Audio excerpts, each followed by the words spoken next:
നമുക്കൊന്നൊരു മീൻ കറി വയ്ക്കാം. അതിനുള്ള മീൻ വാളമീനാണ്. നല്ല വാളമീൻ മുളക് തേച്ച് വെച്ചതാണ്. ഒരു 4 പീസുണ്ട്. ആദ്യം അതൊന്ന് വറുത്തെടുക്കാം.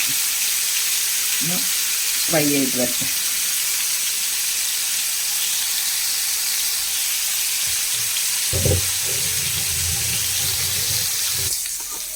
മീനൊക്കെ ഒന്ന് മറച്ചിട്ട് കൊടുക്കാം. ഇതിൽ നിറയെ മുള്ളുള്ളൊരു മീനാണത്, പക്ഷേ ഭയങ്കര ടേസ്റ്റാണ്. കറി വെച്ചാലൊക്കെ നല്ല ടേസ്റ്റാണ്. മുള്ളൊന്നും ശ്രദ്ധിക്കണം, കുട്ടികൾക്കൊന്നും കഴിക്കാൻ ബുദ്ധിമുട്ടാണ്. അതാണ്, കുട്ടികൾക്ക് കഴിക്കാൻ ബുദ്ധിമുട്ടാണ്, പക്ഷേ ഭയങ്കര ടേസ്റ്റാണ്. ഇത്തിരി വലിയത് കിട്ടുകയാണെങ്കിൽ, നല്ല ഫ്രഷായിട്ടുള്ളത് കിട്ടുകയാണെങ്കിൽ നല്ല ടേസ്റ്റാണ്. കടൽ മീനാണ്. ഇപ്പം 4 പീസുള്ളൂ ആകെ. നമ്മളത് വെച്ചിട്ട് ഇതിൽ ഒരു വട്ടം കറി വെച്ചിട്ടുണ്ടായിരുന്നു, അതിൻ്റെ ബാക്കിയുണ്ടായിരുന്നതാണ്. നമുക്കിതുകൊണ്ട് ഒരു കറി ഉണ്ടാക്കാം. ഈ വശം കൂടി ഒന്ന് മൊരിഞ്ഞ് വരട്ടെ. അപ്പോൾ കുറച്ച് നാളികേരപ്പാൽ പിഴിഞ്ഞെടുക്കാം. നമ്മുടെ മീനൊക്കെ ഒരുവിധം മൊരിഞ്ഞിട്ടുണ്ട്. നമുക്കത് പ്ലേറ്റിലേക്ക് എടുക്കാം.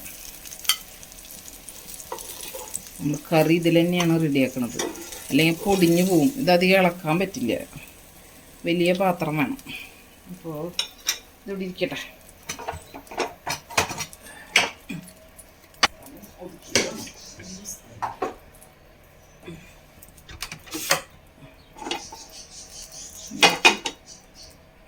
വെളിച്ചെണ്ണയുണ്ട്, ഒരു സ്പൂണും കൂടി ഒഴിച്ചു കൊടുത്തു.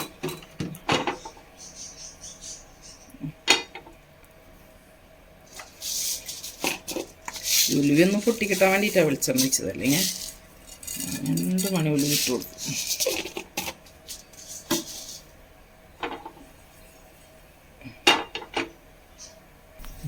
അതിലേക്ക് കുറച്ച് ചെറിയ ഉള്ളി, കറിവേപ്പില, ഇഞ്ചി, പച്ചമുളക് അതിട്ട് കൊടുത്തു. ഇതൊന്ന് സിമ്മിൽ വയ്ക്കാം.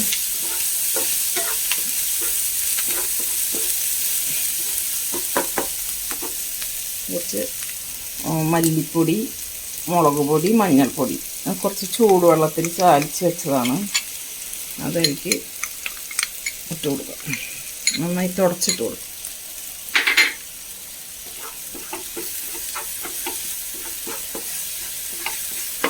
വേർത്ത് നോക്ക്, ചൂടല്ലേ. നന്നായി ഒന്ന് തുടച്ചിട്ട് കൊടുക്കട്ടെ. ഇനി അതിൽ പച്ചമണം മാറുന്ന വരെ ഒന്ന് വഴറ്റി കൊടുക്കാം. അത് കഴിഞ്ഞിട്ട് 2 തക്കാളി അരിഞ്ഞിട്ട് കൊടുക്കാം. ഇത്തിരി കുഴപ്പം കുറവാ തക്കാളി, കുഴപ്പമില്ല. ഉപ്പിട്ട് കൊടുക്കുക. കല്ലുപ്പ് തന്നെ ഇട്ട് കൊടുത്തിട്ടുണ്ട്.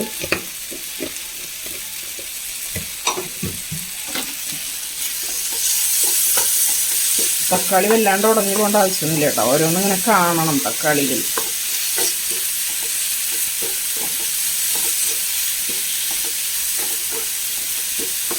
നമുക്ക് കുടപ്പുളി വെള്ളത്തിൽ വെച്ചിട്ടുണ്ട്, അത് ഒഴിച്ചു കൊടുക്കും. ഞാൻ തിളക്കട്ടെ, നന്നായി തിളക്കട്ടെ. നമുക്ക് തേങ്ങാപ്പാൽ ഒഴിച്ചു കൊടുക്കാം.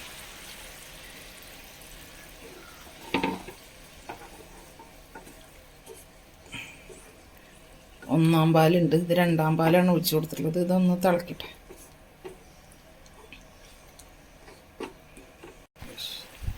നന്നായി തിളച്ചിട്ടുണ്ടെങ്കിൽ നമുക്ക് നല്ല 1ാം പാൽ ഒഴിച്ചു കൊടുക്കാം.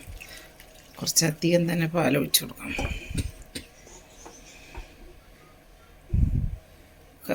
പാല് തിളച്ചാൽ കറി പിരിഞ്ഞു പോകുന്നൊന്നും വിചാരിക്കേണ്ട. തിളക്കിനോടുകൂടി നമുക്ക് ഓരോ മീനും അങ്ങനെ ഓരോന്നോരോന്നായിട്ട് ഇങ്ങനെ വെച്ച് കൊടുക്കാം. ശേഷം പൊട്ടിപ്പോലെ സെറ്റ്. ഇത് തിളച്ച് ആ മീനിലൊക്കെ പിടിക്കട്ടെ നന്നായിട്ട്.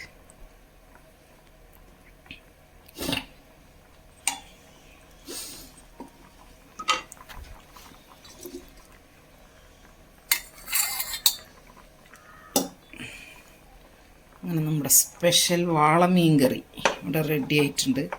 ഒരു 2-3 മിനിറ്റ് ഒന്ന് തിളച്ചോട്ടെ, കുഴപ്പമില്ല. ഇതിങ്ങനെ പിരിഞ്ഞ പോലെയൊക്കെ ഇരിക്കും. അങ്ങനെ നമ്മുടെ മീൻ കറി ഇവിടെ റെഡിയായി. കുറച്ച് കറിവേപ്പിലും കൂടി ഇട്ടിട്ട് ഗ്യാസ് ഓഫ് ചെയ്യാം. ഇതുപോലെ കറി വയ്ക്കാത്ത ആൾക്കാരൊന്ന് വെച്ച് നോക്കണേ, അടിപൊളി ടേസ്റ്റാണ്. ഇതൊരു സ്പെഷ്യൽ മീൻ കറിയാണ്. ഈ ഒരു കഷ്ണം കുറച്ച് ചാറും കൂടിയിട്ട് നമ്മുടെ ചോറിൻ്റെ മേലേക്ക് അങ്ങോട്ട് ഒഴിച്ചിട്ട് അങ്ങോട്ട് കുഴച്ചിട്ട് കഴിച്ചാണ്ടല്ലോ, സൂപ്പർ ടേസ്റ്റാണ്. ഗ്യാസ് ഓഫ് ചെയ്തു.